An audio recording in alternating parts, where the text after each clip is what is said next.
इस वीडियो में हम पढ़ रहे हैं कक्षा 10 के इतिहास के अध्याय नंबर 2 को, जिसका नाम है इंडो चाइना में राष्ट्रवादी आंदोलन। तो यहां पर हम पढ़ने वाले हैं कि जो इंडो चाइना है उसमें जो हमारा वियतनाम है वहां पर किस तरीके से जो राष्ट्रवादी आंदोलन है वो किस तरीके से विकसित हुआ। हमने जो पिछला अध्याय पढ़ा था अध्याय 1, वहां पर हमने यूरोप की बात की थी और अब हम पढ़ने वाले हैं इंडो चाइना के बारे में कि इंडो चाइना में राष्ट्रवादी आंदोलन कैसे विकसित हुआ इन चीजों को। तो देखिए, इंडो चाइना जो है वो 3 देशों को मिलकर बनता है, वियतनाम, लाओस और कंबोडिया। और इनमें से हम यहां पर पढ़ने वाले हैं वियतनाम के बारे में कि आखिर वियतनाम में राष्ट्रवादी आंदोलन कैसे विकसित हुआ। देखिए, वियतनाम जो था वहां पर राष्ट्रवादी आंदोलन के अलावा हम बात करेंगे कि जब उसको आजादी मिल गई 1945 में, उसके बाद भी उसको बहुत ज्यादा संघर्ष करना पड़ा था गणतंत्र स्थापित करने के लिए, और यह संघर्ष चला था 30 वर्षों तक। तो इसके बारे में भी हम पढ़ेंगे कि वियतनाम को कैसे क्या किस तरीके का संघर्ष करना पड़ा था।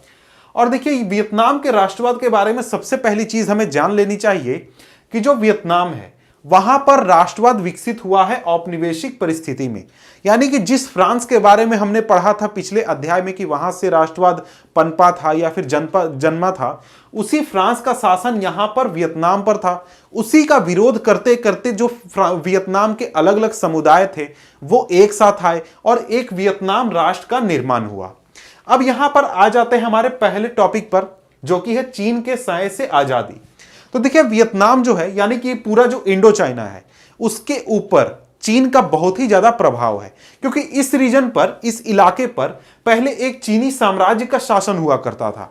और जब चीनी साम्राज्य का शासन था तो उसके अंदर जो लोग थे, यानी कि यहां पर रहने वाले जो लोग थे अभिजात वर्ग के, यानी ऊंचे क्लास के जो लोग थे, उन सभी लोगों ने चीनी शासन व्यवस्था को अपना लिया, चीनी संस्कृति को अपना लिया, वो चीनी भाषा का उपयोग करने लगे। एक तरीके से सरकारी जो भाषा थी वो चीनी भाषा हो गई।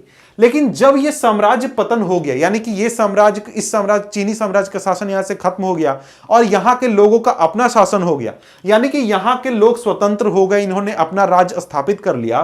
फिर भी उन्होंने चीनी शासन व्यवस्था को नहीं छोड़ा, बल्कि उसी व्यवस्था को उन्होंने जारी रखा।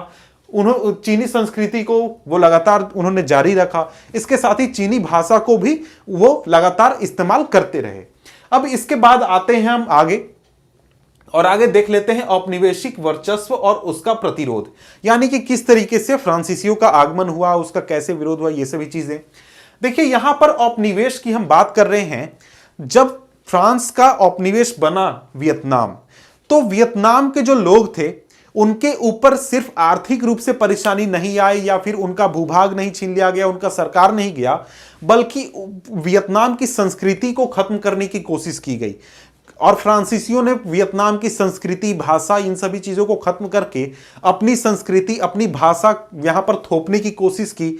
और इसका जो विरोध था वो एक तरीके से आगाज हुआ था वहां से कि जो राष्ट्रवादी आंदोलन है उसका निर्माण वहां से शुरू हुआ था। सबसे पहले भाषा, संस्कृति, इनके ऊपर जब फ्रांसीसियों ने चोट किया, इनको एक तरीके से खत्म करने की, तहस नहस करने की कोशिश की, वहां से जो ये पूरा राष्ट्रवादी आंदोलन था ये शुरू हुआ था। अब देखिए, फ्रांसीसी कब आए थे, कैसे आए थे। फ्रांसीसी पहली बार आए थे 1858 में और 1880 तक उत्तरी इलाके पर इनका कब्जा हो चुका था। इसके बाद धीरे धीरे वो इलाका अपना बढ़ाते गए, उनका जो भूभाग था वो बढ़ाते गए। इसके बाद आ जाते हैं दूसरा हमारा टॉपिक, वो है फ्रांसीसियों को उपनिवेशों की आवश्यकता क्यों थी। आखिर फ्रांसीसी यहां पर शासन क्यों करना चाहते थे। देखिए, यहां पर उस समय जो पूरा माहौल था 1800-1900 के आसपास का जो माहौल था, उस समय यह चीज माना जाता था कि अगर आपको प्राकृतिक संसाधन चाहिए या फिर आपको अपनी आवश्यक चीजें चाहिए, आपको अपना अगर देश विकसित करना है, तो आपके पास उपनिवेश होना जरूरी है। तभी आप ऐसी चीजें ला पाएंगे, ऐसी चीजें इस्तेमाल करने पाएंगे, ऐसी चीजें आपको मिल पाएंगी जो कि आपके देश के विकास के लिए जरूरी है। तो जिस तरीके से यूरोप के दूसरे देशों ने उपनिवेश बनाया था, जैसे जो हमारा अंग्रेज थे उन्होंने भारत को उपनिवेश बनाया था, उसी तरीके से जो फ्रांसीसी थे वो उन्होंने जाकर वियतनाम को अपना उपनिवेश बनाया। अब यहां पर दूसरा एक और पहलू था उपनिवेश बनाने का, और यह था कि जो यूरोप के सभी देश थे, चाहे वो आपका इंग्लैंड हो, चाहे वो आपका फ्रांस हो, चाहे आपका डच हो, पुर्तगाल हो, कोई भी हो, वो सभी ये मानते थे कि जो यूरोप की संस्कृति है या फिर यूरोप की जो सभ्यता है उस समय की 1800-1900 के आसपास, वो पूरी दुनिया में सबसे विकसित हो चुकी है, सबसे बेहतर है, सबसे अच्छी है। और ये उनकी जिम्मेदारी है कि इस संस्कृति को वैसे इलाकों तक पहुंचाया जाए जो कि अभी तक पिछड़े हुए हैं। जैसे कि हमारा भारत हो गया, भारत में भी अंग्रेज लोग यही बात करते थे कि आप लोग जो है ना, आप लोग बहुत ही कम विकसित हैं, आप लोग गंवार हैं, आपको कुछ नहीं आता है, हम लोग आए हैं आपको विकसित करने के लिए, सिखाने के लिए, पढ़ाने के लिए। यही बात जाकर फ्रांसीसी यहां पर करते थे कि हम आए हैं, आप लोगों को पढ़ाएंगे, लिखाएंगे, एक अच्छा इंसान बनाएंगे, सभ्यता सिखाएंगे। ये सभी चीजें, बातें यहां पर फ्रांसीसी आकर करते थे। अब इसके अलावा जो इनका पहला टारगेट था, क्या था? संसाधन जुटाना, आवश्यक वस्तु जुटाना। तो उसमें एक चीज जो थी वो थी चावल। चावल का ये लोग उत्पादन वियतनाम में बढ़ाना चाहते थे, क्योंकि वियतनाम में चावल बहुत ही ज्यादा खेती किया जाता है और उस समय एक जो मुख्य स्रोत था आय का किसानों का, वो था चावल का खेती। उसको बढ़ाने के लिए यहां पर नहरों का निर्माण किया गया, सिंचाई व्यवस्था लाई गई, इसके अलावा जल निकासी व्यवस्था लाया गया, और इसके अलावा सैनिकों को एक जगह से दूसरी जगह लाने ले जाने के लिए या फिर सामानों को एक जगह से दूसरी जगह लाने ले जाने के लिए रेल नेटवर्क भी बिछाए गए। रेल नेटवर्क जो बिछाया गया था वो आपका यहाँ जो वियतनाम है उससे आपका लाओस तक बिछाया गया था, कंबोडिया तक बिछाया गया था और इन सभी इलाकों तक बिछाया गया था। इसके बाद अगर हम आगे बढ़ते हैं तो इसके बाद देखिए जो ये कोशिशें की गई चावल उत्पादन को बढ़ाने की, ये कोशिशें एक तरीके से सफल भी रही, क्योंकि चावल उत्पादन में बहुत ही ज्यादा बढ़ोतरी हो गई थी। 1931 तक जो वियतनाम था वो दुनिया का तीसरा सबसे बड़ा निर्यातक बन चुका था चावल का। तो इतना हम कह सकते हैं विकसित हुआ था हमारा वियतनाम चावल उत्पादन के मामले में। अब इसके बाद यहां पर आगे है हमारा टॉपिक, वो है क्या उपनिवेशों का विकास करना जरूरी है। तो देखिए यहां पर यह सवाल इसलिए आता है कि उपनिवेश आखिर बनाए क्यों जाते हैं। भारत को उपनिवेश क्यों बनाया गया अंग्रेजों द्वारा? फ्रांसीसियों ने यहां पर वियतनाम पर आकर शासन क्यों किया? क्योंकि वो अपने देश का विकास चाहते थे, अपना वो विकास चाहते थे, ज्यादा से ज्यादा पैसे वो कमाना चाहते थे, ज्यादा से ज्यादा वो धन अर्जित करना चाहते थे। अब यहां पर उपनिवेश का जो एक मुख्य टारगेट है या फिर मुख्य कारण है उपनिवेश बनाने का, वो है राष्ट्र का हित, यानी स्वामी राष्ट्र। जैसे वियतनाम क्यों उपनिवेश बनाया गया? ताकि फ्रांस को फायदा हो। भारत को क्यों उपनिवेश बनाया गया? ताकि ब्रिटेन को फायदा हो, इंग्लैंड को फायदा हो। तो यहां पर लेकिन जो फायदा है, फायदा लेने का तरीका क्या होना चाहिए, किस तरीके से हम फायदा ले सकते हैं औपनिवेशिक देश से, जिस देश को हमने गुलाम बनाया है उससे हम फायदा कैसे ले सकते हैं। तो इसके एक तरीके से बहुत विचार रखे गए। उसमें जो मुख्य ये है कि जो पॉल बर्नार्ड थे या फिर इस तरीके के जो लेखक या फिर विचारक लोग थे, इनका कहना यह था कि जो कॉलोनीज हैं, यानी जितने भी देशों को कॉलोनी बनाया गया है, उपनिवेश बनाया गया है, उनकी अर्थव्यवस्था का विकास किया जाए। अर्थव्यवस्था कहने का विकास कहने का मतलब यह है कि वहां पर ज्यादा से ज्यादा लोग जो हैं आर्थिक प्रगति की जाए, इंडस्ट्रीज लगाई जाए और भी चीजें की जाए, ताकि वहां के लोगों का जीवन स्तर सुधरे। अगर जीवन स्तर सुधरता है, अर्थव्यवस्था मजबूत होती है, तो बाजार बड़ा होगा। बाजार बड़ा होगा तो जो फ्रांसीसी व्यवसाय हैं जो कि उस इलाके में काम कर रहे हैं, वियतनाम में काम कर रहे हैं, उनके ज्यादा सामान बिकेंगे, जिससे कि वो ज्यादा से ज्यादा फायदा ले सकेंगे, उनका ज्यादा से ज्यादा विकास होगा। तो ये कहना था इनका। लेकिन इसके अलावा उन्होंने ये चीजें भी बताई कि क्या चीजें हैं जो कि वियतनाम की अर्थव्यवस्था के विकास को रोकती हैं। वो है कि ये जो पूरा वियतनाम का अर्थव्यवस्था था, इसके जो रुकावट थे आर्थिक प्रगति के, वो थे यहां की आबादी बहुत ज्यादा थी वियतनाम की। इसके अलावा यहां पर जो उत्पादन होता था, खेती में उत्पादन, वो बहुत ही कम होता था। लेकिन देखिए ये जो देश था वियतनाम, इसमें मुख्य पेशा क्या था? खेती था। लेकिन उत्पादन जितना होना चाहिए उससे भी बहुत ही कम होता था। और इसके अलावा जो किसान थे यहाँ के, उनके ऊपर बहुत ही ज्यादा कर्ज था। बहुत ज्यादा कर्ज होने की वजह से वो बहुत ही एक तरीके से बुरी स्थिति में जी रहे थे। और उस समय की जो वियतनामी अर्थव्यवस्था थी वो मुख्यतः दो चीजों पर आधारित थी। पहला था चावल की खेती और दूसरा रबड़ के बागान। अब देखिए यहां पर भी परेशानी यह थी कि किसानों की तो हमने बात कर ली कि उत्पादन कम है, जो किसान है वो कर्ज में है, लेकिन इसके अलावा जो लोग रबड़ के बागान में काम किया करते थे उनकी भी स्थिति बहुत ही ज्यादा खराब थी, क्योंकि रबड़ के बागान में जो लोग काम करते थे उनके साथ एक तरफा अनुबंध किया जाता था। एक तरफा अनुबंध कहने का मतलब यह है कि जो व्यक्ति वहां पर काम कर रहा है उसको किसी भी तरीके का अधिकार नहीं दिया जाता था, लेकिन जो बगान का मालिक है उसको बहुत सारे अधिकार होते थे। वो कुछ भी करवा सकता था, कितना भी काम करवा सकता था। अगर काम करने वाला सही से काम नहीं करता है तो उसको जेल भी डलवा सकता था, सजा भी दिलवा सकता था, बहुत चीजें कर सकता था। तो इसलिए रबड़ के बागान में काम करने वाले लोगों की भी स्थिति बहुत ही ज्यादा खराब थी।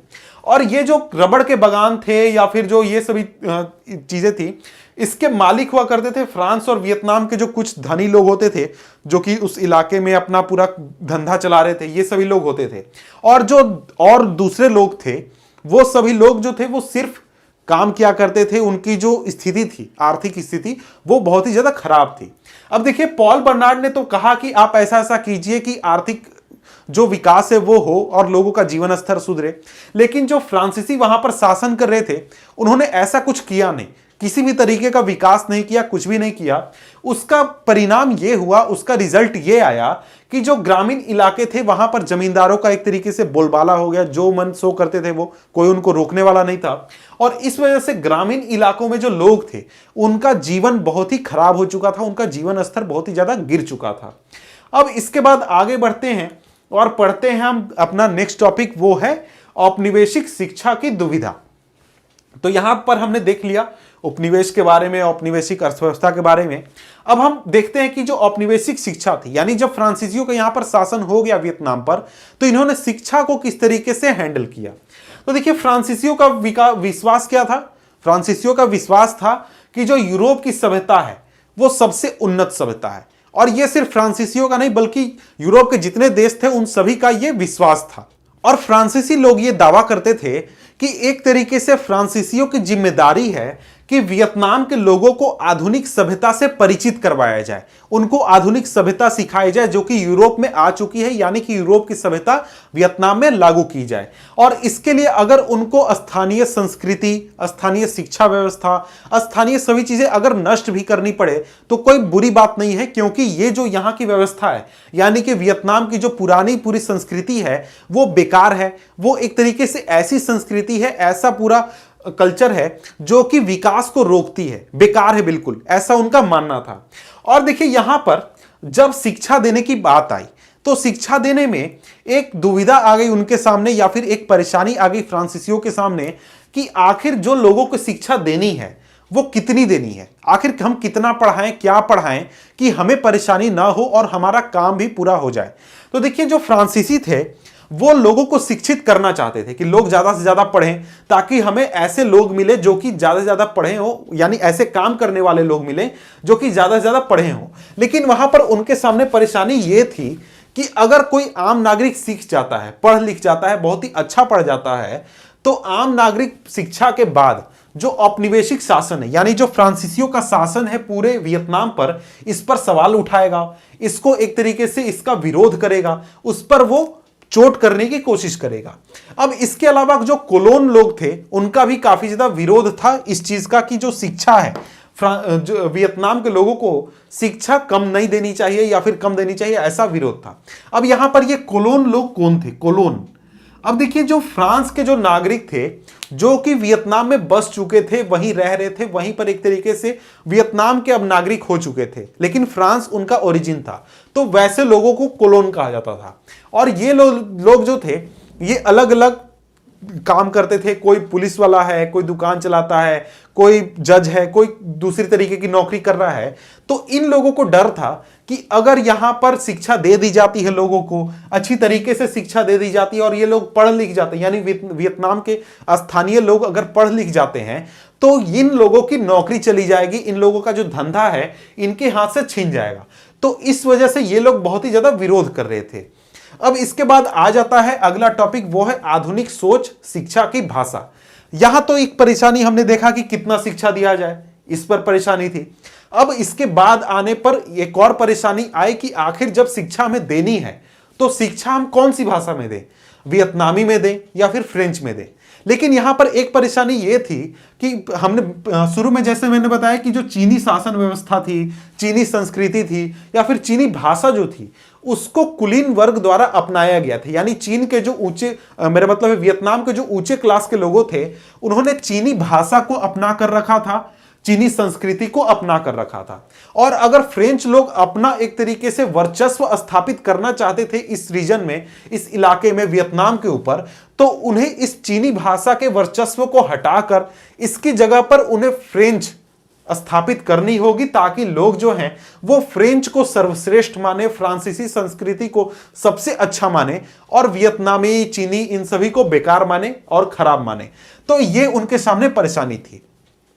अब यहां पर भाषा, किस भाषा में शिक्षा देनी है, इसके ऊपर दो विचार आए या फिर दो तरीके से राय रखे गए। पहला तो यह था कि जो पूरा शिक्षा है उसको फ्रेंच भाषा में दिया जाए। फ्रेंच भाषा में देने का फायदा यह होगा कि फ्रेंच संस्कृति, फ्रेंच सभ्यता से यहां के लोग यानी कि वियतनाम के लोग परिचित हो जाएंगे, वो जान जाएंगे क्या होता है फ्रेंच संस्कृति, कैसे लोग जीते, ये सभी।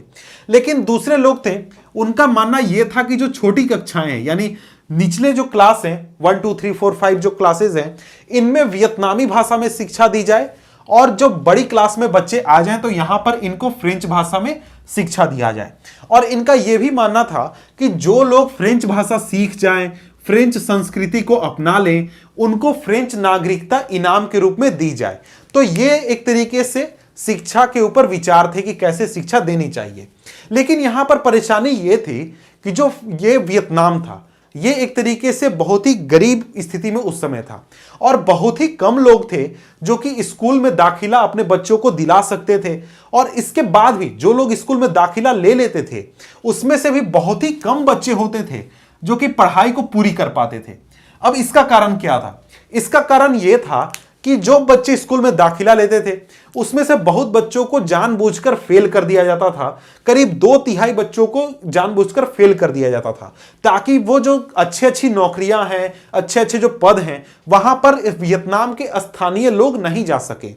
और इसके अलावा अगर देखें तो 1925 में मात्र 400 बच्चे ऐसे थे जिन्होंने स्कूली शिक्षा को पास किया था, स्कूली शिक्षा को कंप्लीट किया था। और जबकि उस समय में वियतनाम की आबादी 1,75,00,000 थी। तो आज समझ सकते हैं कि कितने कम बच्चों ने स्कूली शिक्षा को पूरा किया था, कंप्लीट किया था। अब यहां पर एक और चीज है कि जो स्कूल के जो पाठ्य पुस्तक थे उसमें फ्रेंच शासन को अच्छा ठहराया गया था कि जो फ्रेंच शासन है वो बेहतर है। पहले जो लोग थे वो बहुत ही बुरी स्थिति में रहते थे, वियतनाम के डाकुओं का हमला होता था, बहुत परेशानी थी। लेकिन जब से फ्रेंच आए हैं, फ्रेंच जो है वो बहुत ही अच्छा शासन चला रहे हैं, सब चीज शांति है, कोई भी परेशानी नहीं है, सब लोग टेंशन फ्री रह रहे हैं, ऐसा किताबों में पढ़ाया जाता था या फिर सिखाया जाता था। अब इसके बाद यहां पर अगला हमारे सामने टॉपिक आ जाता है वो आधुनिक दिखने की चाहत। देखिए 1907 में एक अलग तरीके का स्कूल शुरू किया गया और इस स्कूल का नाम था टोंकिन फ्री स्कूल। और ये स्कूल इसलिए बनाया गया था कि यहां पर पश्चिमी शैली की शिक्षा दी जा सके। पश्चिमी शैली कहने का मतलब है कि यहां पर विज्ञान की शिक्षा होती थी, स्वच्छता की शिक्षा होती थी, फ्रेंच शिक्षा सिखाया जाता था, यानी जो पश्चिमी सभ्यता है उसको यहां पर सिखाने की कोशिश की जाती थी। और ये जो स्कूल था ये शाम में चला करता था और इसके लिए अलग से फीस भी लिया जाता था। और यहां पर बच्चों को पश्चिमी शैली अपनाने के लिए कहा जाता था, उकसाया जाता था। जैसे कि जो वियतनाम के लोग थे, स्थानीय लोग, वो बड़े बड़े बाल रखना पसंद करते थे उस समय, या फिर नॉर्मली सभी लोग बड़े बाल रखते थे। लेकिन यहां पर इस स्कूल में कहा जाता था कि आप बाल कटवा लीजिए, छोटे रखिए, यानी जैसा कि यूरोप में लोग रखते हैं वैसा आप रखिए। तो इस तरीके से लोगों को वहां पर जो पश्चिमी संस्कृति है, पश्चिमी शैली है, उसको अपनाने के लिए कहा जाता था। और देखिए यहां पर उनका यह भी कहना था कि आधुनिक होने का यह मतलब नहीं है कि आप सिर्फ विज्ञान पढ़ लीजिए, आधुनिक होने का यह मतलब नहीं है कि आप फ्रेंच सीख लीजिए। आधुनिक होने के लिए आपको फ्रेंच लोगों जैसा दिखना होगा, यूरोपीय लोगों जैसा दिखना होगा, तभी आप खुद को आधुनिक कह सकते हैं। ये एक तरीके से स्कूल में कहा जाता था या फिर फ्रेंच लोगों का मानना था। अब इसके बाद अगला आ जाता है टॉपिक, वो है स्कूल में विरोध के स्वर। यानी कि स्कूल में जिस तरीके से शिक्षा शुरू की गई, पश्चिमी शैली को थोपने की कोशिश की गई, तो इसका विरोध जब हुआ, कैसे हुआ, इस चीज को यहां पर हम देखने वाले हैं। तो यहां पर देखिए, जब स्कूल के पाठ्य पुस्तक में मैंने जैसे बताया कि स्कूलों में कहा जाता था कि जो फ्रेंच शासन है वो अच्छा है, बेहतर है, बहुत ही अच्छा है, लेकिन इस चीज को वहां के जो शिक्षक थे या फिर जो छात्र थे जो कि पढ़ रहे थे, उन्होंने आंख मूंद कर इसको मान नहीं लिया। ऐसा नहीं था कि आपने किताब दे दिया तो जो शिक्षक है वही पढ़ा देता था और बच्चे उसको मान लेते थे। क्योंकि देखिए, जब ये पूरा शिक्षा व्यवस्था लागू किया गया तो बहुत सारे जो वियतनाम के लोग थे उनको शिक्षक के रूप में स्कूलों में रखा गया। जो निचले क्लास थे उसमें बहुत बड़ी संख्या में वियतनाम के लोग शिक्षक के रूप में रह रहे थे। तो वहां पर यह चीज काफी मुश्किल हो गया फ्रेंच सरकार के लिए कि वहां पर फ्रेंच सरकार जाकर नजर रखने पाए कि आखिर किसी क्लास में क्या पढ़ाया जा रहा है। और ये जो शिक्षक होते थे वियतनाम के स्थानीय शिक्षक, ये क्लास में जो किताबें उनको दी जाती थी उनको वो बदल कर पढ़ाने लगते थे। और इस जैसे किताब में कहा गया कि फ्रेंच शासन बहुत अच्छा है, फ्रेंच शासन की वजह से हम जो हैं वियतनाम के लोग जो हैं वो बहुत ही खुश हो गए हैं। लेकिन ये लोग क्लासेस में वैसा नहीं पढ़ाते थे। शिक्षक लोग कहते थे कि देखिए ये परेशानी हुई है, फ्रेंच लोग आए हैं, वो हमारे इलाके पर कब्जा किए हुए हैं, हम लोगों का शोषण कर रहे हैं। तो इस तरीके से जो स्थानीय शिक्षक थे वो अपने हिसाब से छात्रों को पढ़ाते थे, अपने हिसाब से बताते थे। और जो छात्र थे वो भी इसको मानते थे या फिर समझते थे कि ये जो चीजें फ्रांसीसी सरकार द्वारा पढ़ाई जा रही है वो एक तरीके से सही नहीं है या फिर पूरी तरीके से सही नहीं है। अब यहां पर देखिए, ये जो पूरा स्कूल था या फिर ये जो शिक्षा व्यवस्था थी, ये एक तरीके से राष्ट्रवाद के नींव के रूप में इसने काम किया। क्योंकि देखिए, एक इवेंट हुआ था, एक घटना हुई थी 1926 में Saigon girls high school, native girls high school में। यहां पर एक लड़की थी जो कि आगे बेंच पर बैठी हुई थी, उसको हटा दिया गया जबरदस्ती, क्योंकि एक कोलोन लड़की यानी फ्रांसीसी नागरिकता वाली लड़की को आगे बेंच पर बैठना था। इसका काफी ज्यादा विरोध हुआ, विरोध किया गया था उस लड़की द्वारा। और उस लड़की ने जब विरोध किया तो स्कूल के प्रिंसिपल ने उसे स्कूल से निकाल दिया। अब इसका बहुत ज्यादा विरोध हुआ, लोग जो थे, छात्र जो थे, वो सभी विरोध करने लगे। और ये धीरे धीरे करते करते बहुत ज्यादा जब विरोध हो गया तो उस लड़की को तो वापस ले लिया गया, लेकिन यह विरोध बंद नहीं हुआ। और ये धीरे धीरे इतना बड़ा मूवमेंट हो गया, इतना बड़ा आंदोलन हो गया कि यहां से शुरुआत हो गई एक तरीके से फ्रांसीसियों के खिलाफ आंदोलन की। और इसके बाद धीरे धीरे 1920 आते आते तक जो छात्र छात्राएं थे उन्होंने राजनीतिक दल बनाना शुरू कर दिया, राजनीतिक पत्रिकाएं निकालने लगी, जैसे कि यंग अन्नान पार्टी और इसके अलावा अन्नानीज स्टूडेंट, इस तरीके की पत्रिकाएं निकाली जाती थी। और इसके साथ ही जो स्कूल था वो पूरे वियतनाम के लिए राजनीतिक और सांस्कृतिक लड़ाई के लिए बहुत ही अहम स्थान बन गए थे। क्योंकि यहां पर हमने जैसे देखा कि राजनीतिक दल बन रहे थे, राजनीतिक पत्रिकाएं निकल रही थी, लोग जो थे एक तरीके से स्कूल में इकट्ठा होकर विरोध प्रदर्शन कर रहे थे, या फिर जो छात्र थे उन्होंने बहुत ही एक्टिवली इसमें पार्टिसिपेट किया था।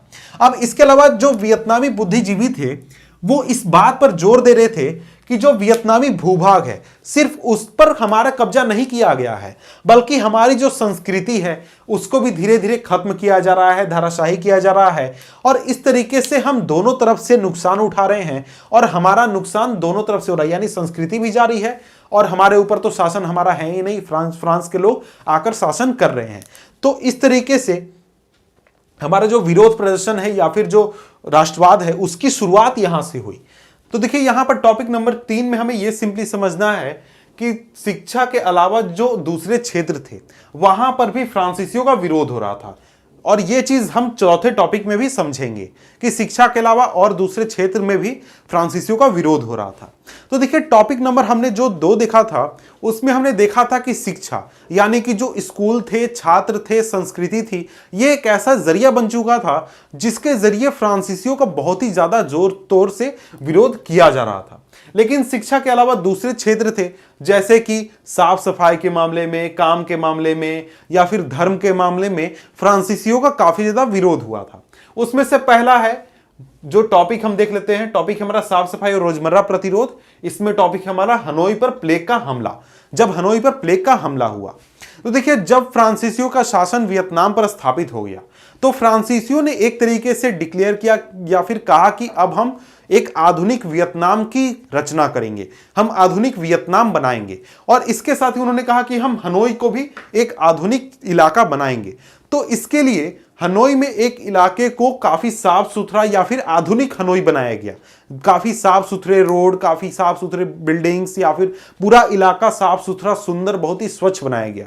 और यहाँ पर जो कला बनाने, जो बिल्डिंग्स बनाने की जो टेक्नोलॉजी थी या फिर कला थी, वो सबसे अच्छी जो कला उस समय मौजूद थी, उसको यहाँ पर लागू किया गया था। अब यहाँ पर फ्रांसीसियों ने किया क्या?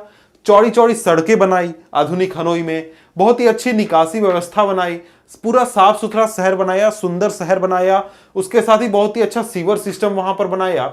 और उसके मुकाबले में जो देसी हनोई था, यानी जो पुराना हनोई था, वहां पर ऐसी कोई व्यवस्था नहीं थी। वहां पर अगर बारिश में पानी भर जाता था तो नालियों का पानी रोड पर बहने लगता था। लोगों को जो घर थे या फिर जो और भी जगह थी, वहां पर साफ सफाई का कोई ध्यान नहीं रखा जाता था। कोई भी गंदगी जो है वो कहीं भी रहती थी, उससे किसी को फर्क नहीं होता था। और यहां पर एक और चीज है कि जो आधुनिक हनोई थी उसमें फ्रांसीसी लोग रहा करते थे, और देसी हनोई में जो वियतनाम के स्थानीय लोग थे वो रहा करते थे।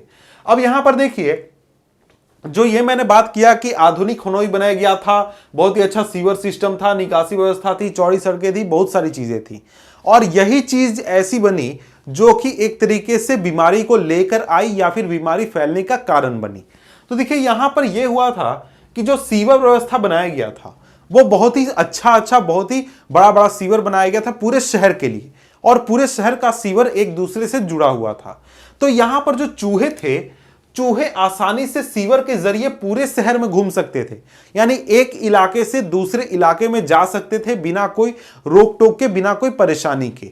और जब यहां पर ब्यूबोनिक प्लेग आया तो ये चूहे जो थे उन्होंने ब्यूबोनिक प्लेग को पूरे शहर में फैला दिया, हर एक घर तक पहुंचा दिया उसको, और ये एक तरीके से महामारी का रूप ले चुकी थी। और ये ब्यूबोनिक प्लेग फैला था 1903 में। 1903 में इसकी शुरुआत हुई थी, और ये प्लेग का कारण जैसे मैंने बताया कि जो सीवर व्यवस्था बनाई गई थी उसकी वजह से ये बहुत ही ज्यादा महामारी का रूप ले चुका था। अब यहां पर बात आती है इससे निपटने के लिए या फिर इस बीमारी को कंट्रोल करने के लिए क्या किया गया। इस बीमारी को कंट्रोल करने के लिए एक बहुत ही अलग तरीका अपनाया गया था, और वो था चूहों का शिकार करना। तो टॉपिक है हमारा चूहों की धरपकड़।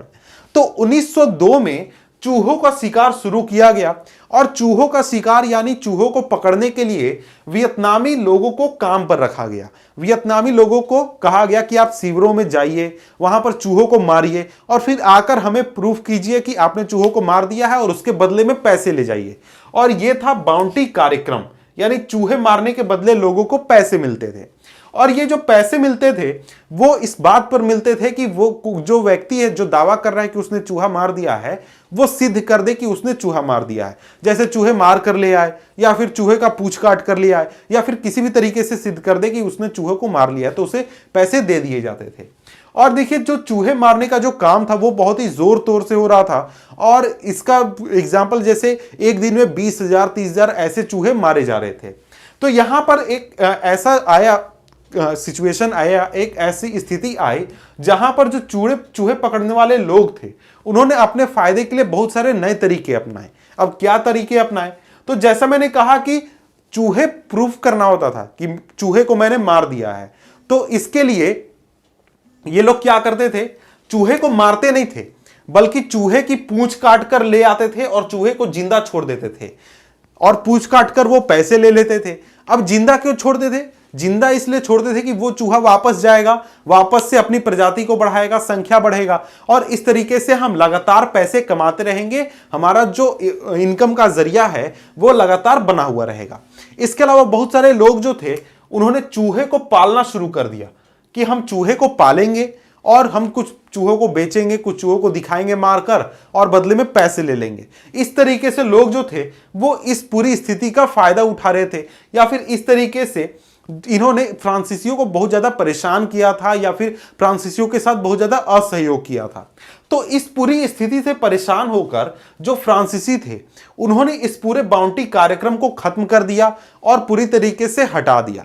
लेकिन यहां पर जिस काम के लिए यह पूरा कार्यक्रम शुरू किया गया था, यानी प्लेग को खत्म करने के लिए, ब्यूबोनिक प्लेग को, वो बीमारी खत्म नहीं हुई बल्कि आगे के सालों में और भी इलाकों में फैल गई, बहुत ही बड़ा रूप उसने ले लिया। तो यहां पर ये जो टॉपिक है ये खत्म हुआ। अब इसके बाद आते हैं अगला टॉपिक, और वो है धर्म और विरोधी उपनिवेशवाद। तो देखिए, जब इस चैप्टर को मैंने शुरू किया था, यानी जो पिछला वीडियो का शुरुआत था, वहां पर मैंने कहा था कि फ्रांसीसी सिर्फ आर्थिक कंट्रोल नहीं चाहते थे, या फिर आर्थिक शासन नहीं करना चाहते थे, या फिर राजनीतिक शासन नहीं करना चाहते थे, बल्कि वो इन दोनों के साथ ये भी चाहते थे कि जो वियतनाम की संस्कृति है, वियतनाम का जो धर्म है, जो धर्म यहाँ के लोग मानते हैं, या फिर जो इनका रहन सहन है, उसको बदलकर ऐसा किया जाए कि वहां पर जो फ्रांसीसी पूरी व्यवस्था है उसको यहां पर लाकर लागू किया जाए। तो ये चीज फ्रांसीसी चाहते थे, और इसके पहले इस चीज को करने के लिए वो एक तरीके से समझते थे कि जो वियतनाम की जो संस्कृति है, वियतनाम का जो लोग यहाँ के धर्म मानते हैं, कि जो लोग बौद्ध धर्म में विश्वास रखते हैं, कन्फ्यूशियसवाद में विश्वास रखते हैं, इसके अलावा पौराणिक कथाओं में विश्वास रखते हैं, या फिर दूसरी शक्तियों में विश्वास रखते हैं, ये बिल्कुल घटिया है, निहायती बेकार है। इसलिए इसको बदलने की जरूरत है, इसको चेंज करने की जरूरत है। और इसके पहले हम देख लेते हैं कि वियतनाम में कैसे कैसे धर्म या फिर मान्यताएं मानी जाती थी। वियतनाम में देखिए, जो गरीब लोग थे, यानी कि जो किसान थे और भी दूसरे गरीब थे, वो बौद्ध धर्म को मानते थे। जो ऊंचे क्लास के लोग थे, यानी कि जो अभिजाति वर्ग था, वो मानता था कन्फ्यूशियसवाद, यानी कि जो चीन का जो धर्म था उसको मानता था। और इसके साथ ही इसके अलावा जो गरीब लोग थे वो स्थानीय प्रथाओं को भी मानते थे, यानी कि कहीं पर गांव में किसी देवी का पूजा होता है, कहीं पर किसी भगवान का पूजा होता है, कहीं पर किसी गुरु को माना जाता है, इस तरीके से। और इसके साथ ही फ्रांसीसी क्या चाहते थे? फ्रांसीसी ईसाई धर्म का प्रचार चाहते थे कि यहां पर ईसाई धर्म को लाया जाए, ईसाई धर्म को यहां पर फैलाया जाए। और इसके लिए वो बहुत ही पहले से, यानी 17वीं सदी से 16वीं सदी से ही 17वीं सदी से ही वहां पर बहुत सारे मिशनरीज काम कर रहे थे, कैथोलिक मिशनरीज काम कर रहे थे, ताकि यहां पर ईसाई धर्म का प्रचार प्रसार किया जा सके। और देखिए, इसके साथ ही 18वीं सदी से ही बहुत सारे आंदोलन जो थे वो पश्चिमी शक्तियों का विरोध कर रहे थे, क्योंकि मैंने कहा कि जो फ्रांसीसी थे वो तो बाद में आए थे, लेकिन जो कैथोलिक मिशनरीज थी वो पहले ही से वहां पर काम कर रहे थे। तो ये जो थे बहुत सारे आंदोलन जो थे वो पश्चिमी शक्तियों का एक तरीके से विरोध कर रहे थे या फिर उनके खिलाफ थे। लेकिन 1868 में एक विद्रोह हुआ था। यह विद्रोह था स्कॉलर्स विद्रोह, इसको हम विद्वान विद्रोह भी कहते हैं। यह अपने तरीके का पहला विद्रोह था, और यह किया गया था न्यू गुअन और हातिन एरिया में, हातिन इलाकों में। और इसको लीड किया था, या फिर इसके मुखिया थे जो राज दरबार के अफसर थे वो लोग। और ये लोग जो थे ये गए इन इलाकों में, और यहां पर हजारों की संख्या में कैथोलिकों की हत्या कर दी गई थी। और इस इलाके में एक तरीके से बहुत ही ज्यादा उत्पात उस समय मचाया गया था इन लोगों के द्वारा। और देखिए, जो कैथोलिक मिशनरीज थे, जैसा कि मैंने कहा कि वो पहले से काम कर रहे थे, और 17वीं सदी से 18वीं सदी के मध्य तक उन्होंने करीब 3 लाख लोगों का धर्मांतरण करा लिया था। 3 लाख लोगों को ईसाई धर्म अपनाने पर एक तरीके से राजी कर लिया था, मजबूर कर लिया था, जो भी हम कह सकते हैं। अब यहां पर आगे बढ़ते हैं, और आगे हमारा कि देखिए, जो अभिजात वर्ग है, जैसा कि मैंने यहां पर बात किया, वो कन्फ्यूशियसवाद में विश्वास रखता था। जो किसान लोग थे और जो अन्य गरीब लोग थे, जैसे मजदूर हो गए, दूसरे लोग हो गए, ये लोग बौद्ध धर्म को मानते थे, और इसके अलावा स्थानीय मूल्य मान्यताओं को ये मानते थे। अब ये लोग जो थे, ये लोग यानी कि किसान और अन्य लोग, ये जिन तरीके के मूल्य मान्यताओं को मानते थे, या फिर जिन पंथों को ये लोग मानते थे, उन पंथों में से कुछ पंथ ऐसे थे जो ये बात कहते थे कि हम जो है, हमने भगवान को देखा है, हम भगवान से मिल चुके हैं, इस तरीके की बात करते थे। तो इस तरीके से बहुत सारे मूल्य मान्यताएं जो थे, उनमें से कुछ ऐसे थे जो कि फ्रांसीसी सरकार का समर्थन करते थे, कुछ ऐसे थे जो कि फ्रांसीसी सरकार का विरोध करते थे। तो बहुत तरीके के मूल्य मान्यताएं वहां पर चल रही थी लोगों के बीच में। और इसमें से एक हम पढ़ने वाले हैं, वो है 1939 का हुआ हाउ आंदोलन। यह आंदोलन एक ऐसा आंदोलन था जो कि एक तरीके से हुइन फू सो इस व्यक्ति के विचारों पर आधारित था। और ये जो एक तरीके से हम कह सकते हैं कि हुइन फू सो जो थे वो संस्थापक थे इस आंदोलन के। और ये जो व्यक्ति थे हुइन फू सो, ये एक तरीके से चमत्कार दिखाते थे या फिर गरीबों की मदद किया करते थे। और ये जो थे बहुत तरीके की शिक्षा भी देते थे, जैसे कि व्यर्थ खर्च नहीं करना है, बालिका वधू नहीं समर्थन करते थे, शराब का समर्थन नहीं करते थे, अफीम का विरोध करते थे, इन सभी चीजों का बहुत ज्यादा वो विरोध करते थे। और इनका बहुत ही ज्यादा प्रभाव था मेकांग डेल्टा के क्षेत्र में। यहां पर इनका जो बात था वो लोगों द्वारा बहुत ज्यादा सुना जाता था, माना जाता था। और देखिए, इनके विचार पर जो आंदोलन तैयार हुआ था, इस आंदोलन को एक तरीके से कुचलने के लिए या फिर खत्म करने के लिए फ्रांसीसियों ने बहुत तरीके के प्रयास किए, बहुत सारी चीजें की। अब देखिए, प्रयास क्या किए गए थे। सबसे पहला तो यह था कि जो हुइन फूसो थे, इनको पागल घोषित कर दिया गया था। इनको पागल बोंजे के रूप में कहा जाता था फ्रांसीसियों के द्वारा। इसके अलावा और इनको पागल खाने में डाल दिया गया। और देखिए, यहां पर एक चीज हुआ था ये कि पागल खाने में जब इनको डाला गया तो जिस डॉक्टर के ऊपर यह जिम्मेदारी थी कि इनको पागल घोषित किया जाए, वो डॉक्टर ही इनका अनुयायी बन गया, यानी कि इनका चेला बन गया। अब ये जो डॉक्टर था, ये तो इसने पागल घोषित करने से मना कर दिया। तो इसके बाद दूसरे जो फ्रेंच डॉक्टर्स थे, उन्होंने भी इनको स्वस्थ डिक्लेयर कर दिया कि ये बिल्कुल सही है, स्वस्थ है, कोई इनको परेशानी नहीं है, ये पागल नहीं है। तो इसके बाद जब ये पागल खाने से बाहर निकले तो इनको देश से निष्कासित कर दिया गया। वियतनाम से निष्कासित करके इनको लाओस भेज दिया गया। लाओस ये चले गए और वहीं पर ये रहने लगे। इनको देश से निष्कासित कर दिया गया और इनके साथ ही इनके समर्थकों और अनुयायियों को यातना शिविर में भेज दिया गया, यानी कि कंसंट्रेशन कैंप में भेज दिया गया, जहां पर इनके ऊपर बहुत ही अत्याचार किए जाते थे। तो यहां पर देखिए, हमने बहुत तरीके के धार्मिक आंदोलन को देखा। यहां पर हमारा हुआ आंदोलन हुआ, यहां पर विद्वान विद्रोह को हमने देखा। तो देखिए, ये सभी जो आंदोलन थे वो एक तरीके से समाज पर बहुत ज्यादा प्रभाव डालते थे।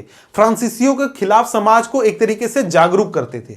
लेकिन जो राजनीतिक पार्टियां थी वो भी चाहती थी कि इनका फायदा लिया जाए, लेकिन वो इस बात से परेशान थी या फिर इस बात से डरती थी कि इन आंदोलनों में अनुशासन नहीं बनाया जा सकता है। इस आंदोलन का क्या परिणाम होगा या फिर किस तरीके से ये काम करेंगे, ये चीज कंट्रोल नहीं किया जा सकता है।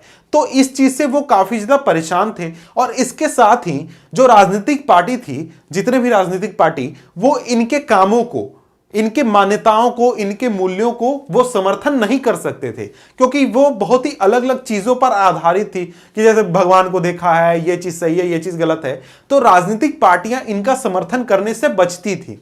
तो लेकिन वो ये भी चाहते थे कि इनका फायदा लिया जाए ताकि फ्रांसीसियों के खिलाफ विद्रोह विरोध किया जा सके। तो ये हमारा यहां पर ये टॉपिक खत्म होता है। तो आइए हम शुरुआत करते हैं और बढ़ते हैं आगे अपनी इस अध्याय में। तो ये है टॉपिक नंबर 5 इस अध्याय का, जो कि है आधुनिकीकरण की संकल्पना।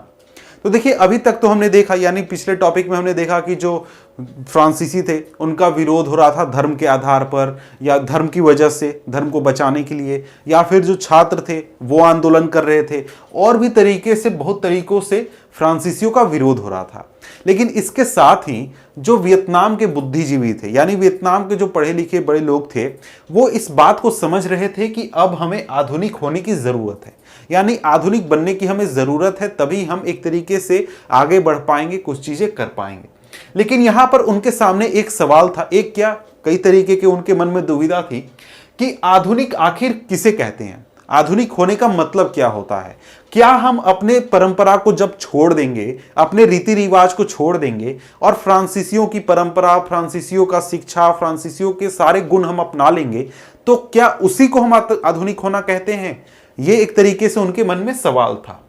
अब इसके साथ ही एक और सवाल था कि राष्ट्रवादी किसे कहते हैं, राष्ट्रवादी किसे कहते हैं। इस चीज को लेकर उनके मन में सवाल यह था कि आखिर जो राष्ट्रवाद है वो किस तरीके का होना चाहिए, कैसा राष्ट्रवाद होना चाहिए, हमें फ्रांसीसियों का विरोध कैसे करना चाहिए, किन मुद्दों के ऊपर करना चाहिए, किस तरीके से हम जो विरोध है फ्रांसीसियों का वो करें, ये उनके मन में सवाल था। अब इस सवाल के ऊपर दो राय थे, दो जवाब थे, दो तरीके के, जिसमें कि जो लोग थे उनका जो विश्वास था या फिर जो एक तरीके से जो उनका मानना था वो एक दूसरे से काफी अलग था। एक लोगों का पक्ष था जो कि मानता था कि जो वियतनामी परंपराएं हैं उनको मजबूत किया जाना चाहिए, यानी जो पुरानी संस्थाएं हैं, पुराने जो, यानी वियतनाम फ्रांसीसियों के आने से पहले जैसी स्थिति में था उस स्थिति को हमें वापस लाना है। वैसे वहां पर जो संस्थाएं मौजूद थी फ्रांसीसियों से पहले, उनको हमें मजबूत करना है, जैसे राजा को मजबूत करना है, धर्म को मजबूत करना है, इस तरीके की चीजें वहां पर ये लोग मजबूत करने के पक्ष में थे।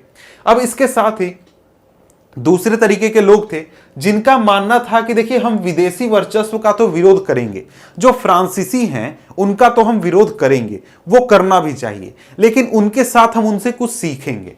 यानी कि ये लोग जो थे वो फ्रांस में जो आदर्श थे, लोकतंत्र के आदर्श जो यूरोप में मौजूद थे, उनको सीखना चाहते थे। जो फ्रांसीसी लोग थे उनकी शिक्षा पद्धति और भी चीज़ों को जानना चाहते थे, सीखना चाहते थे, ताकि वहां से वो बेहतर चीज़ें उठा सकें और बेहतर चीज़ों में एक तरीके से जो वियतनाम है उसको ढाल सकें। अब देखिए 19वीं सदी की बात करें तो 19वीं सदी में जो विरोध हुआ था फ्रांसीसियों का, उसका विरोध को एक तरीके से लीड किया था, या फिर मुख्यतः जो विरोध हुआ था वो किया गया था कन्फ्यूशियन विद्वान और उनके कार्यकर्ताओं द्वारा। यानी जो लोग कन्फ्यूशियस में विश्वास रखते थे, जो कन्फ्यूशियस जैसा कि हमने पिछला टॉपिक 4 नंबर टॉपिक में पढ़ा था, उसी चीजों की यहां पर बात की जा रही है। अब उसी में से एक व्यक्ति थे, यानी कन्फ्यूशियन में विश्वास रखने वाले एक व्यक्ति थे, वो थे फान बोई चाओ। इन्होंने रिवॉल्यूशनरी सोसाइटी नामक एक पार्टी का गठन किया था और इसी समय से ये बहुत ही एक अहम नेता बन गए थे जो फ्रांसीसी थे उनके विरोध का, यानी राष्ट्रवादी, एक बहुत ही अहम राष्ट्रवादी नेता बन चुके थे। ये जो थे इनका मानना था कि जो ये वियतनामी परंपराएं हैं इनको मजबूत किया जाना चाहिए। यानी अगर हमें यहां पर यानी वियतनाम में वापस से जो वियतनाम के लोग हैं उनका शासन लाना है तो यहाँ के राजा को मजबूत करना होगा, राजतंत्र को वापस लाना होगा या फिर राजतंत्र को मजबूत करना होगा, और उसी तरीके से पुरानी परंपराओं को जगा कर लाकर हम एक तरीके से पूरा व्यवस्था जो है उसको परिवर्तित कर सकते हैं। ये इनका मानना था। इन्होंने 1905 में लियांग किचाओ से योकोहामा में मुलाकात की थी। जो लियांग किचाओ थे ये चीनी सुधारक थे, इनसे इन्होंने मुलाकात की थी और उन्हीं के प्रभाव में इन्होंने the history of the loss of Vietnam किताब लिखी थी। तो आपसे अगर एग्जाम में पूछा जाए कि the history of loss of Vietnam किसने लिखी थी, तो वो लिखा गया था फान बोई चाओ द्वारा। अब देखिए जो दूसरे तरीके के यानी कि दूसरे पक्ष के लोग थे जो कि एक तरीके से जो पुरानी परंपराएं थी उसका विरोध करते थे या फिर दूसरा तरीका अपनाना चाहते थे वियतनामियों का शासन लाने के लिए, उसमें से एक व्यक्ति थे फान चू त्रिन। तो इनके जैसे जो लोग थे वो राजतंत्र के पक्ष में नहीं थे, बल्कि ये लोग चाहते थे कि यहां पर एक लोकतंत्र की स्थापना की जाए। यानी कि जो विचार फ्रांस में चल रहे थे, लोकतंत्र का विचार और भी विचार जो यूरोप में चल रहे थे, उनको ये वियतनाम में लाना चाहते थे। लेकिन इनका आरोप ये था या फिर इनका कहना यह था कि देखिए जो फ्रांस के आदर्श हैं वो काफी अच्छे हैं, बहुत ही अच्छे हैं, लेकिन फ्रांस के लोग खुद ही उसको नहीं मान रहे हैं और हमारे यहां जबरदस्ती शासन करके बैठे हुए हैं। तो इस वजह से जो ये दो पक्ष हुए, पहला पक्ष के एक व्यक्ति फान बोई चाओ जो कि चाहते थे कि वहां पर राजतंत्र को मजबूत किया जाए, पुरानी परंपराओं को मजबूत किया जाए, यानी वियतनाम को वापस से ऐसी स्थिति में लाया जाए जब फ्रांस वहां पर आया नहीं था, उस समय जो चीजें थी उसको वापस से मजबूत किया जाए। लेकिन यहां पर जो फान चू त्रिन थे, इनके जैसे लोगों का मानना था कि यहां पर लोकतंत्र की स्थापना होना चाहिए, राजतंत्र को हटा देना चाहिए, जो भी राजा अभी भी मौजूद है उसको भी हटा देना चाहिए और पूरी तरीके से हमें नया आंदोलन करना चाहिए। ये दो पक्ष हो गए आंदोलन के। अब देखिए यहां पर आधुनिक बनने के अन्य तरीके। अब देखिए आधुनिक, यहां पर ये जो सवाल है इसका जवाब अब यहां पर हमें मिलेगा।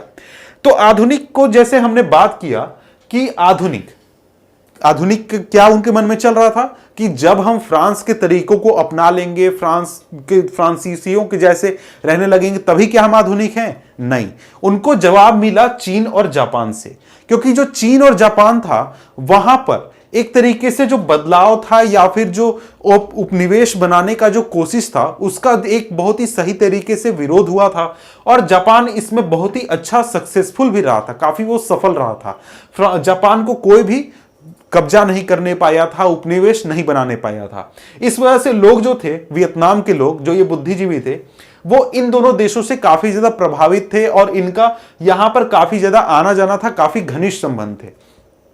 और 1910-20 के आसपास पूरब की ओर चलो आंदोलन जो था वो काफी जोर पकड़ रहा था, यानी जो लोग एक तरीके से आंदोलन करना चाहते थे या फिर आंदोलनकारी थे वो इन इलाकों में उनका आना जाना लगा रहता था। एक तो रीजन कि ये लोग यहां से सरकारों से मदद लेना चाहते थे अपने देश में आंदोलन के लिए, और दूसरा कारण ये कि यहां पर अगर वियतनाम में कोई व्यक्ति फ्रांसीसी पुलिस से बच जाता है, नहीं पकड़ा पाता है, अगर वो भाग जाता है तो वो चला जाता था चीन में या फिर जापान में। अब इसी बीच इसी तरीके के कुछ लोग थे जो कि ऐसा विश्वास रखते थे, मानते थे, छात्र थे, 300 छात्र जो थे वो जापान गए 1907 से 8 में पढ़ाई करने, लेकिन उनका मुख्य उद्देश्य या फिर मुख्य लक्ष्य था कि फ्रांसीसियों को हटाया जाए और जो सम्राट बना हुआ है वियतनाम का उस सम्राट को हटाया जाए जो कि एक तरीके से फ्रांसीसियों की कठपुतली है, और जो गुयेन राजवंश है जो कि पहले शासन किया करता था जिसको कि जबरदस्ती फ्रांसीसियों द्वारा हटा दिया गया है उसको वापस से लाया जाए, उसको वापस से वहां पर स्थापित किया जाए। अब इन्होंने पुनर्स्थापना सोसाइटी का गठन किया इस काम को करने के लिए, लेकिन आगे चलकर 1908 में इस तरीके की गतिविधियों का एक तरीके से जापान का जो गृह मंत्रालय था उसने उसको दमन करना शुरू कर दिया, यानी कि उसको खत्म करना शुरू कर दिया। और इस वजह से जो फान बोई चाओ जैसे जो लोग थे जो कि वहां पर रहकर एक तरीके से विरोध कर रहे थे वियतनाम में फ्रांसीसियों के शासन का, उनको वहां से निकलना पड़ा, भागना पड़ा, क्योंकि उनको देश से निकाल दिया गया जापानियों द्वारा, और ये फिर जाकर चीन में जाकर ये बसे या फिर चीन में जाकर ये रहने लगे। अब देखिए चीन में कुछ घटनाक्रम जो हुए थे जिनसे कि ये लोग काफी ज्यादा प्रभावित थे, वो था 1911 में सन यात सेन द्वारा चीन में राजशाही को हटाना और लोकतंत्र की स्थापना करना। जब 1911 में सन यात सेन ने वहां से आंदोलन के जरिए चीन में से राजतंत्र को हटा दिया और वहां पर लोकतंत्र की स्थापना कर दी, तो इससे प्रभावित होकर जो वियतनाम के जो छात्र थे उन्होंने वियतनाम मुक्ति एसोसिएशन का गठन किया, जिसका मुख्य उद्देश्य था कि वियतनाम में एक लोकतंत्र की स्थापना की जाए। तो देखिए यहां पर इस तरीके की चीजों की वजह से जो एक टारगेट था वो अब बदल गया। पहले क्या टारगेट था कि कोई भी तरीका हो हमें फ्रांसीसियों को हटाना है, लेकिन अब मुख्य मुद्दा यह बन गया था कि अब हमें वियतनाम में लोकतंत्र की स्थापना करना है। यह एक बदलाव आया था। अब इसके बाद आते हैं अगले टॉपिक में जो कि है कम्युनिस्ट आंदोलन तथा वियतनामी राष्ट्रवाद, यानी कि कम्युनिस्ट आंदोलन कैसे पनपा, कैसे बढ़ा, इस चीज को अब हम देखेंगे। और वियतनामी राष्ट्रवाद जो कि एक तरीके से बदल चुका था, लोकतंत्र जिसमें आ गया था, वो कैसे अब एक कम्युनिस्ट आंदोलन में तब्दील हो गया। अब देखिए 1930 के आसपास का दौर था। 1930 के आसपास महामंदी आई थी और महामंदी का असर वियतनाम पर भी हुआ, क्योंकि रबड़ के जो दाम थे, चावल के दाम थे, ये सभी दाम गिर गए, किसानों के ऊपर कर्ज होने लगा, बेरोजगारी होने लगी, गरीबी होने लगी, ग्रामीण जनता बहुत ज्यादा विद्रोह करने लगी। तो इन चीजों की वजह से स्थिति बहुत ही ज्यादा खराब हो गई थी और फ्रांसीसियों को बहुत ज्यादा एक तरीके से वहां पर दमन करना पड़ा था लोगों को कंट्रोल करने के लिए। बहुत इलाकों में बम गिराए गए थे, बहुत इलाकों में जो विद्रोही लोग थे, विरोधी लोग थे, उनको जेल में डाल दिया गया था। तो इस वजह से जितने भी राष्ट्रवादी लोग थे वो एक तरीके से तितर बितर हो गए थे। लोग कहीं छुपे हुए थे, कुछ लोग कहीं छुपे हुए थे, अलग अलग जगहों पर लोग छुपे हुए थे। तो उस स्थिति में जो हो ची मिन्ह थे, इन्होंने फरवरी 1930 में अलग अलग राष्ट्रवादियों को जमा करके कम्युनिस्ट पार्टी का गठन किया, कम्युनिस्ट पार्टी बनाया वियतनाम का। और इसके बाद आगे चलकर जब द्वितीय विश्व युद्ध होने लगा तो उस समय 1940 में वियतनाम पर जापान का कब्जा हो गया। तो इस वजह से जो वियतनाम के लोग थे, यानी वियतनाम के जो राष्ट्रवादी थे, जो कि पहले ही फ्रांसीसियों से लड़ाई लड़ रहे थे, उनको अब जापानियों से भी लड़ाई लड़ना पड़ रहा था, जापानियों से भी एक तरीके से युद्ध लड़ना पड़ रहा था। तो इसके बाद एक लीग बनाया गया, एक संगठन बनाया गया लोगों का, वियतनाम स्वतंत्रता लीग। और ये जो था ये काफी सफल रहा जापानियों का विरोध करने में, और इसने हनोई को आजाद करा लिया, जापानियों के कंट्रोल से, जापानियों से मुक्त करा लिया और वहां पर एक तरीके से आजादी को घोषित कर दिया गया।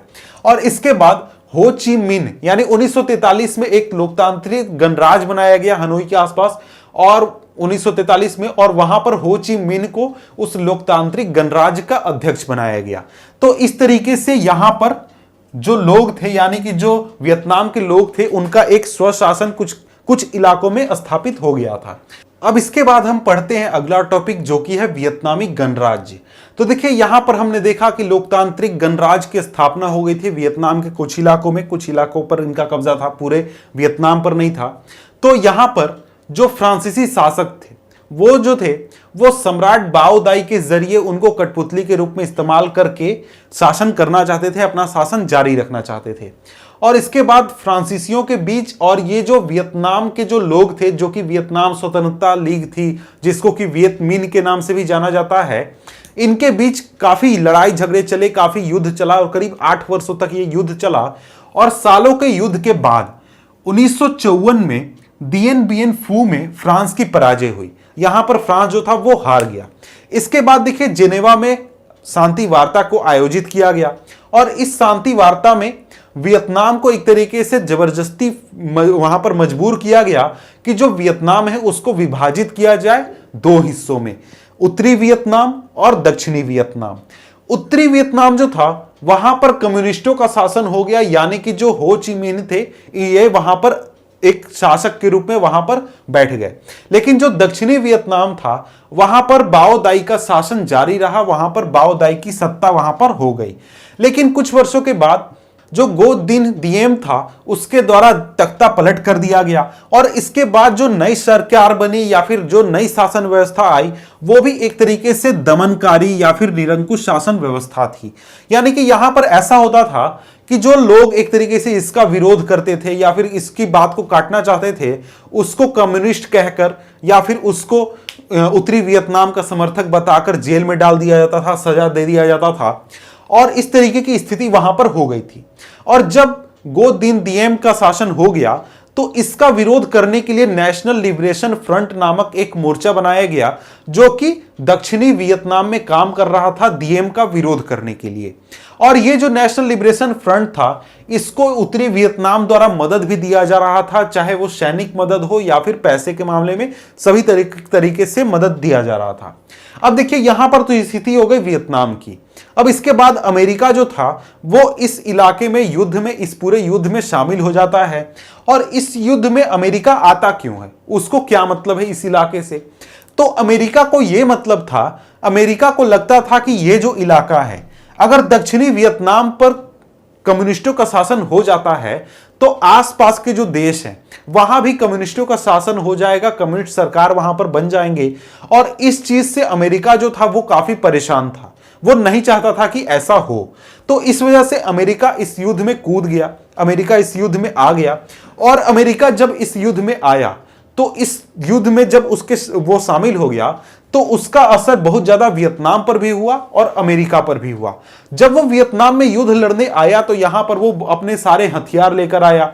यहां पर उसने बहुत तरीके के जो केमिकल हथियार थे जैसे कि नापाम, एजेंट ऑरेंज, फास्फोरस, इस तरीके के हथियार वो लेकर आता था और बहुत बड़ी संख्या में उसने यहां पर इन हथियारों को गिराया था।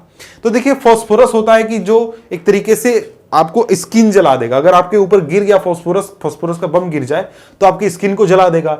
एजेंट ऑरेंज होता है कि अगर जंगलों पर उसको छिड़क दिया जाए तो जो पेड़ पौधे होते हैं, पत्तियां होती हैं, वो सारे जल जाते हैं, वो नष्ट हो जाते हैं। इस तरीके के हथियार को वहां पर इस्तेमाल किया गया था और इस तरीके के हथियार के इस्तेमाल की वजह से करीब हजारों की संख्या में या फिर बहुत लाखों की संख्या में लोग मारे गए थे, कई सैकड़ों गांव तबाह हो गए थे, बहुत बुरी स्थिति वहां पर हो गई थी। लेकिन ऐसा नहीं था कि इस युद्ध में अमेरिका को कोई नुकसान नहीं हुआ था, अमेरिका को भी बहुत ज्यादा नुकसान हुआ था। करीब 47,000 सैनिक के आसपास अमेरिका के सैनिक इस युद्ध में मारे गए थे और इसके अलावा कई हजार सैनिक घायल भी हुए थे। और इस चीज को देखते हुए कि हम ये जो युद्ध लड़ रहे हैं, इस युद्ध का क्या मतलब है, क्या फायदा है, क्यों लड़ रहे हैं, इस चीजों को सोचकर जो अमेरिकी लोग थे वो सरकार का इस बात के ऊपर विरोध करने लगे कि आप आखिर इस युद्ध में गए क्यों, आपका क्या मतलब है वहां पर, आप इस युद्ध को जीत भी नहीं पा रहे हैं, कुछ भी नहीं करने पा रहे हैं। अमेरिका जो था वो अपने पूरे टारगेट में फेल हो चुका था, ना वो इलाका जीत पाया था, ना वो लोगों को हरा पाया था, ना वहां से लोगों का समर्थन ले पाया था, वो एक तरीके से फंस गया था इस इलाके में आकर। अब इस तरीके से जो अमेरिका था उसकी स्थिति हो गई थी। अब इसके बाद आगे बढ़े तो आगे है हो ची मिन्ह भूल भुलैया मार्ग। तो देखिए ये जो मार्ग है एक तरीके से पूरे वियतनाम का जो युद्ध था, उत्तरी वियतनाम और दक्षिणी वियतनाम के एकीकरण का युद्ध, इसमें सबसे महत्वपूर्ण हिस्सा ये है। तो ये एक तरीके से फुटपाथों और सड़कों का बहुत बड़ा नेटवर्क था, जिसका इस्तेमाल उत्तर से दक्षिण वियतनाम तक सैनिक और सामानों को ले जाने के लिए किया जाता था। यहां पर लोग पैदल जाते थे, पीठ पर टांग कर, जो महिलाएं थी, जो लोग थे, वो सामान ले जाते थे, या फिर साइकिल के जरिए ले जाते थे, या फिर जो सैनिक थे वो पैदल जो उत्तर वियतनाम है वहां से दक्षिणी वियतनाम या फिर दूसरे इलाकों में जाते थे। तो ये जो पूरा रास्ता था, भूल भुलैया मार्ग था, ये इलाका जो था ये वियतनाम के बाहरी इलाके से होकर भी गुजरता था, वियतनाम से भी होकर गुजरता था। ये बहुत इसके छोर थे, बहुत तरीके से, बहुत एक तरीके से कॉम्प्लेक्स ये रास्ता था कि जहां पर आपको ऐसा नहीं था कि एक रोड जा रहा है, आपने रोड तोड़ दिया तो कोई अब जाने नहीं पाएगा। यह रास्ता पूरी तरीके से जंगल से और ऐसे पहाड़ों जैसे इलाकों से गुजरता था। और यहां पर लोग जो थे वो पैदल भी जाते थे, गाड़ियों से जाते थे, और भी तरीकों से जाते थे, जंगलों से होकर जाते थे। तो इसको पकड़ना या फिर इसको रोकना बहुत ही मुश्किल था। और इस पूरे रास्ते को बंद करने के लिए अमेरिका के जो लोग थे, अमेरिका के जो सैनिक थे अमेरिका के, उन्होंने यहां पर कई बार बमबारी किया, कई बार बम गिराया ताकि यह रास्ता बंद किया जा सके, सामानों की जो सप्लाई उसको तोड़ा जा सके। लेकिन उसमें वो असफल रहे। असफल क्यों रहे? क्योंकि जब किसी भी इलाके पर बम गिराया जाता था, किसी भी रास्ते को जब तोड़ दिया जाता था, खत्म कर दिया जाता था, तो उस इलाके का तुरंत ही मरम्मत कर दिया जाता था, तुरंत ही उसको फिर से चालू कर दिया जाता था। और इस वजह से जो अमेरिकी थे वो लगातार इसमें असफल हो रहे थे, इस रास्ते को बंद करने में। तो अब हम आगे बढ़ते हैं इस अध्याय में और पढ़ते हैं अगला टॉपिक, जो कि है राष्ट्र और उसके नायक। तो देखिए, ये जो टॉपिक है हमारा पूरा, इस टॉपिक में हमें पढ़ना है महिलाओं की स्थिति के बारे में। यानी जो वियतनामी आंदोलन हो रहा था, चाहे वो राष्ट्रवादी आंदोलन हो या फिर उसके बाद जो युद्ध की स्थिति थी, उस समय में महिलाओं की क्या स्थिति थी, या फिर महिलाओं की कितनी भागीदारी थी, कैसी भागीदारी थी। तो देखिए, जो वियतनाम का आंदोलन हुआ था उसमें महिलाओं की बहुत ही महत्वपूर्ण भागीदारी थी। उन्होंने काफी बढ़ चढ़कर इस पूरे आंदोलन में हिस्सा लिया था। और उसी चीज के बारे में क्या क्या परिस्थिति थी, हम आगे इन सभी छोटे छोटे टॉपिक्स में पढ़ने वाले हैं। तो पहला टॉपिक है विद्रोही औरतें। तो देखिए, यहां पर जो वियतनाम था, वियतनाम, उस पर चीन का काफी ज्यादा प्रभाव था। यानी कि चीन की जो संस्कृति थी उसका वियतनाम की संस्कृति पर बहुत ज्यादा प्रभाव था। और बहुत सारे लोग जो थे वो चीनी संस्कृति को ही पालन करते थे, मानते थे। लेकिन चीन में जितनी महिलाओं को आजादी दी जाती थी, उसके मुकाबले वियतनाम में महिलाओं को बहुत ज्यादा छूट दी जाती थी, बहुत ज्यादा उनको आजादी प्राप्त थी। लेकिन उसके बावजूद जो वियतनाम था, वियतनाम की जो महिलाएं थी, उनको सामाजिक जीवन में बहुत सारे छूट नहीं प्राप्त थे। वो कोई भी सामाजिक फैसले नहीं ले सकती थी, अपनी जीवन से जुड़े कुछ महत्वपूर्ण फैसले वो नहीं ले सकती थी। लेकिन जब ये आंदोलन होने लगा, तो आंदोलन के दौरान जो औरतों की स्थिति थी वियतनाम में, वो उसमें काफी ज्यादा बदलाव हुआ। यानी कि जो औरतें थी जो कि विद्रोह में शामिल थी या फिर जो युद्ध में शामिल थी, उनको आदर्शों के रूप में दिखाया जाने लगा, उनको काफी प्रोत्साहन दिया जाने लगा, उनको काफी अच्छा माने जाने लगा। और ये एक तरीके से समाज में बदलाव हुआ था जब ये पूरा आंदोलन हो रहा था, वियतनाम का आंदोलन हो रहा था। तो इस दौरान जो महिलाओं की स्थिति थी उसमें काफी ज्यादा बदलाव हुआ और इसको काफी प्रचारित किया गया था, काफी प्रसारित किया गया था। जितने भी जो बुद्धिजीवी लोग थे या फिर जितने भी लेखक थे, बहुत सारे नाटक लिखे गए, लेख लिखे गए, जिसमें कि महिलाओं को, औरतों को हीरो के रूप में, बहुत ही महान काम करने वाले लोगों के रूप में दिखाया गया था।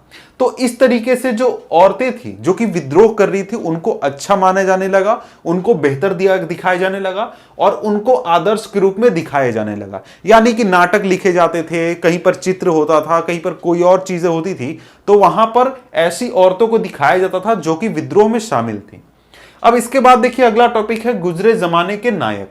तो देखिए, ये जो टॉपिक है इसमें एक तरीके से ये हमें समझना है कि देखिए, यहां पर तो स्थिति हमने बात की कि जो आंदोलन के समय जो महिलाएं थी वो जो विद्रोह कर रही थी, उनको उनका महिमा मंडन किया गया था, यानी उनको अच्छा दिखाया गया था। लेकिन ऐसा नहीं था कि सिर्फ उन लोगों को ही दिखाया गया था, बल्कि इतिहास में भी जिन महिलाओं ने बहुत अच्छा काम किया है या फिर विरोध, विद्रोह, इस तरीके की एक्टिविटी में जो शामिल रही हैं, उनको भी काफी ज्यादा उनका भी महिमा मंडन किया गया था। और इसमें से एक, जैसे 1913 में फान बोई चाओ जो थे, इन्होंने एक किताब लिखी थी एक किताब लिखी थी ट्रंग बहनों के ऊपर। और ये ट्रंग बहनें जो थी, इन्होंने चीन के खिलाफ विद्रोह किया था 39 से लेकर 43 ईस्वी में। और ये जो बहनें थी, इन्होंने काफी बड़ी सेना जुटा ली थी, काफी विद्रोह किया था चीन के खिलाफ, और वो असफल रही थी। तो उसके बाद वो जाकर एक तरीके से इन बहनों ने खुदकुशी कर ली थी। तो इस तरीके की ऐसी कहानियां जो थी वो काफी प्रचारित प्रसारित की जा रही थी, नाटक के जरिए या फिर लोगों को सुनाई जाती थी, बताई जाती थी कि देखिए, तो जो लोग हैं वो इससे काफी एक तरीके से प्रेरित हो सकें और ज्यादा से ज्यादा महिलाएं जो हैं या फिर ज्यादा से ज्यादा लोग जो हैं वो युद्ध में या फिर विद्रोह में शामिल हों। इसी तरीके से एक और महिला थी त्रियु अयु। ये जो महिला थी, इसके जीवन को भी इसी तरीके से प्रचारित किया गया था, लोगों तक पहुंचाया गया था।